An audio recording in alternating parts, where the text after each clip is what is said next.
Hi team, and welcome back to our Introduction to Ancient Egypt series of printables and mini lessons. In this series, we will focus, of course, on the most important historical events that help us understand the story of ancient Egypt. But, as I'm sure you've noticed, in order to understand what happens in history, you need to know where it happens. To understand history, you need to know geography. We offer many different resources at Knowable World for understanding geography. We have mini lessons on YouTube, and we offer different kinds of printables as well. In our History Detectives program for younger students, we talk about how to start learning the geography of the world by learning about the largest countries on the world map first. In the Knowable World History program, we teach students how to organize their understanding of geography to take the 200 countries of the world and make sense of them as cultural blocks.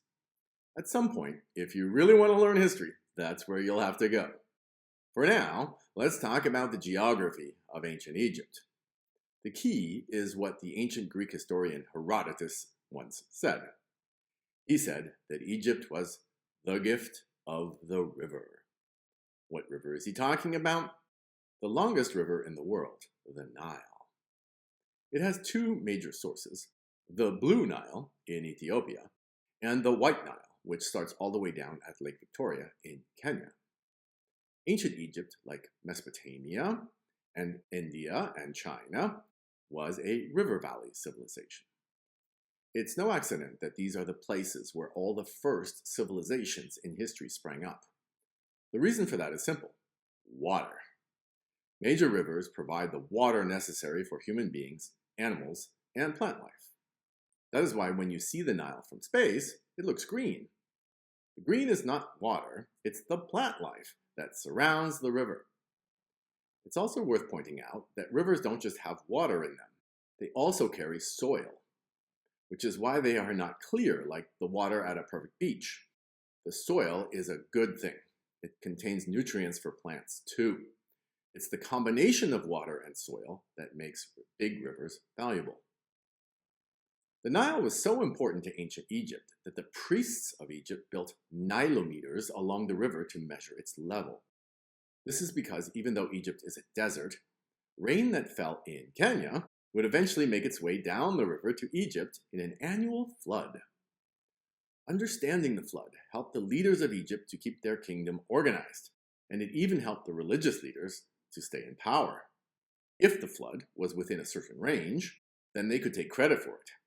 They could say that their prayers to the river Hapi were successful, and that the Egyptians should honor the gods.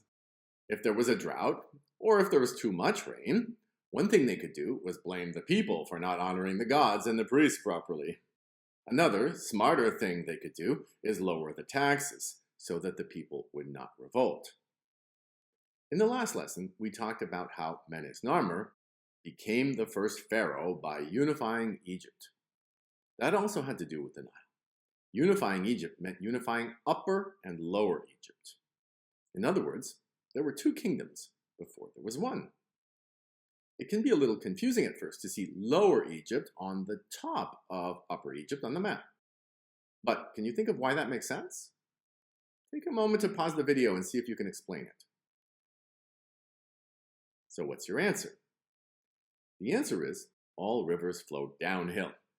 They flow down to the sea. The Nile River Delta is where the Nile empties into the Mediterranean Sea. It flows down from higher ground, in other words, from Upper Egypt. But if Upper Egypt is down here, why do maps of Egypt always present it this way? The answer is, unless otherwise stated, all maps face the same way. It's called a mapping convention. The mapping convention we are all used to is the one that we use for world maps and for local maps. It has north at the top. If you don't see a compass rose on a map, you can know that north is at the top. That doesn't mean it's wrong to make maps differently. It just means that if you make maps differently, you have to explain it. A good example of maps that do not have north at the top is maps of the Arctic and of Antarctica. These put the North Pole and the South Pole in the center. This map of ancient China also does not face north. It faces east. So when you look at maps, be on the lookout for strange cases like this. Let's end by looking at the importance of the Nile to modern Egypt. As you can see from this satellite image at night, even modern life depends on the Nile. It's where almost everybody lives. And in modern Egypt, it's where electricity comes from. The Aswan Dam is one of the largest dams in the world, and it provides the hydroelectric power for Egypt. Even today, Egypt is the gift of the river. Next time, as we continue our Anchor Fact series, we'll look at Egypt's most famous monuments, the pyramids.